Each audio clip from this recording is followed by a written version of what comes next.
Hai teman-teman, selamat datang di channel artikel YouTube. Channel pertama cerita Kenshin. Kali ini admin upload lagi ya. Makasih. Kisah pemuda kaya, anak bos besar, pemilik 73 perusahaan, yang menjadi cleaning service. Episode 336. Iwan yang terbangun dari tidurnya saat membaca pesannya Kenshin yang meminta foto di desa itu untuk dikirimkan semua. Iwan pun segera mengirimkan ke Kenshin. Namun, karena nama Kenshin agak sama dengan Kaori, huruf depannya bertuliskan K, Iwan pun salah mengirimnya. Foto-foto itu diberikan ke nomornya Kaori. Iwan pun belum menyadari, lalu ia tidur lagi. Begitu pula Kaori, yang belum melihatnya. Malam itu begitu dingin. Kenshin sendiri sudah naik pesawat. Ia terbang ke London atas anjuran dokter pribadi keluarganya. Ayahnya pun ikut pula, sekalian menemui koleganya dari rekan bisnisnya, dan juga melihat perusahaan yang ada di sana. Kenshin, yang sebelumnya didiagnosa ada racun di kakinya akibat gigitan ular sewaktu ada di desa, dokter pun menyarankan untuk berobat ke luar negeri, yang di sana ada ahlinya untuk menangani racun ini. Karena Kenshin anak orang kaya, apalagi ayahnya mengetahui. Malam ini juga, Kenshin segera pergi. Ia tak berpamitan ke Kaori. Padahal waktu lamarannya tinggal beberapa hari. Hal itu bisa dimaklumi. Di samping tak ingin membuat Kaori panik, Kenshin harus cepat-cepat berangkat. Karena racun yang ada di kakinya dikhawatirkan akan menyebar. Dokter pun khawatir, kalau makin parah, kakinya bisa diamputasi. Dokter itu bicara seakan mengerikan, namun Kenshin hanya tenang. Ia tak panik sekali. Malah Kenshin bersyukur hal ini tak menimpa Kaori. Padahal dia kemarin melewati jalan yang sama. Lalu Kenshin pun, sebelum ia naik pesawat tadi, sempat mengirim pesan ke nomornya Kaori, nomor yang khusus untuk mereka berdua. Kenshin itu menulis, "Terima kasih Kaori, kamu sudah marah ke aku kemarin. Tak jalan bersama di dekatku. Ternyata kamu marah itu ada hikmahnya juga." Kenshin memberikan tanda tersenyum. Dan setelah lewat beberapa jam, pagi pun datang. Kaori terbangun dari tidurnya, lalu dipegang kedua handphonenya. Yang satu dipakai untuk banyak orang. Kaori pun melihat pesan, baik itu Instagram, WhatsApp-nya, maupun media sosial lainnya. Ada begitu banyak notif yang masuk. Kaori agak malas melihatnya. Lalu handphone keduanya, yang khusus untuk Kenshin. Di situ ada pesan pula. Kaori pun membacanya. Kenshin yang mengirim tulisan. Kaori tak mengerti, hingga ia bilang sendiri, "Ini anak maunya apa sih ya?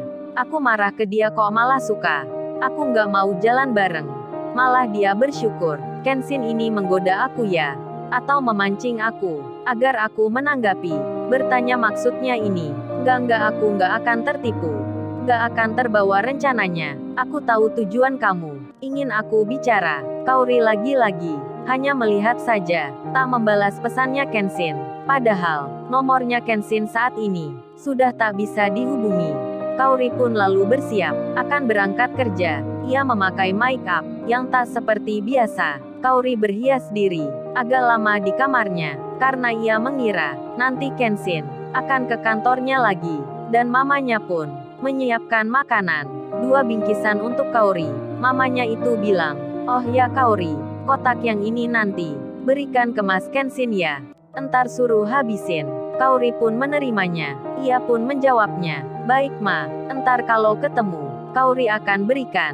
Di saat itu, pesannya Iwan pun, yang salah kirim tadi malam, masih belum dilihatnya. Kaori belum membuka handphone satunya. Dan Iwan sendiri, yang bangun kesiangan. Dengan cepat-cepat ia berangkat. Iwan rupanya tak sempat melihat pesannya yang tadi malam tak terkirim ke Kenshin, melainkan ke Kaori.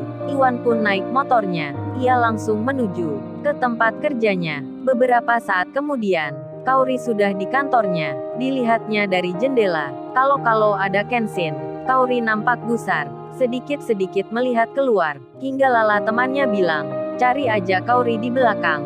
Temui langsung. Gitu aja kamu pakai malu. Pakai jual mahal segala." Kalau ada orangnya, kamu nggak bicara. Kalau nggak ada, kamu mencari. Kaori pun menjawabnya, kamulah bisa aja. Kan kamu nggak tahu ceritanya. Lala pun membalasnya, kalau gitu cerita dong ke aku. Tumben kamu nggak curhat, pakai rahasia segala ke gua.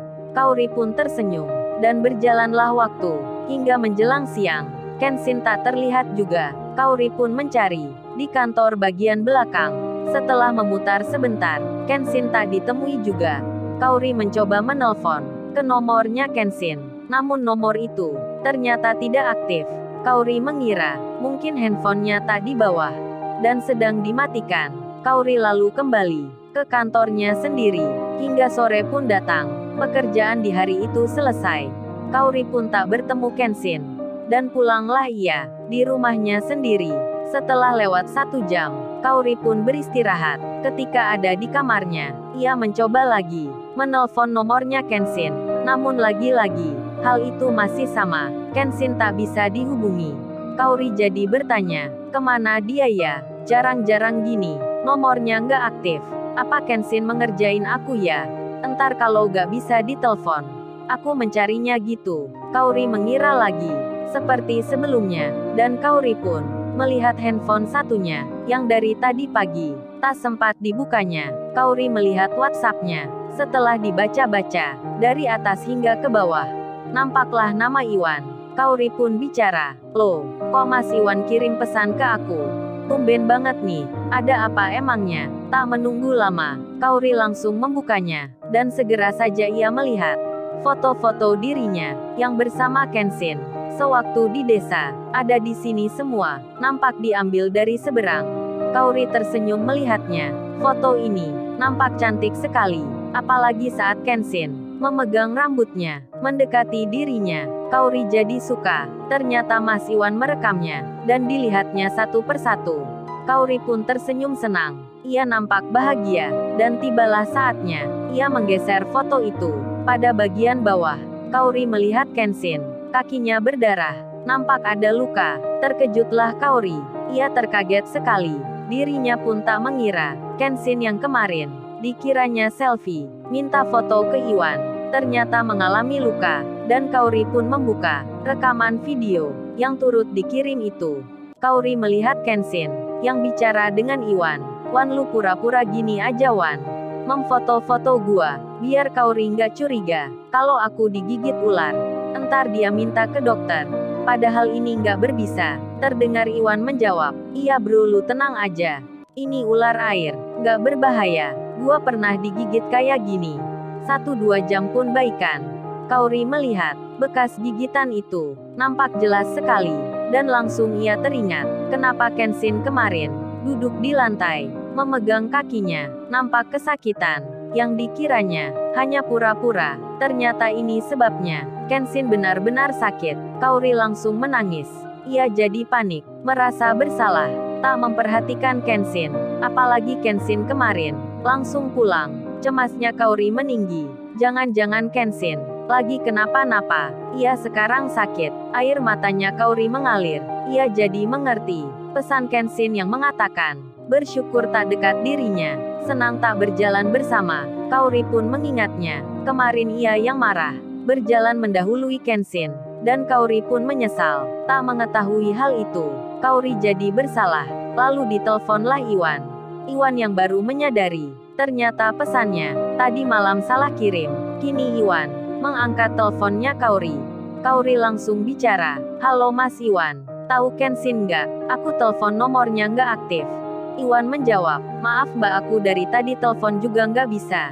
Iwan lalu bicara, oh ya maaf lagi mbak, tadi malam saya salah kirim ke nomor mbaknya. Kaori membalasnya, kok Mas Iwan nggak cerita kalau Kenshin lagi terluka? Gini kan aku khawatir, kemarin Kenshin kesakitan, memegang kakinya, aku jadi cemas nih Mas Iwan.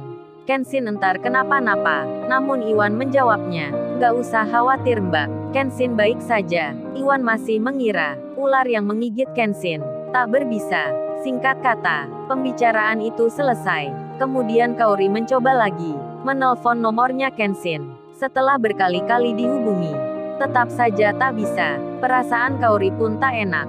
Ia kemudian keluar, ingin cepat-cepat mencari Kenshin ke rumahnya. Lalu, bagaimana kisah selanjutnya? Subscribe channel ini untuk episode berikutnya. Terima kasih. Jangan lupa ya guys, untuk kelanjutan ceritanya ada di artikel YouTube. Jangan lupa subscribe ya guys, dan tekan notifikasinya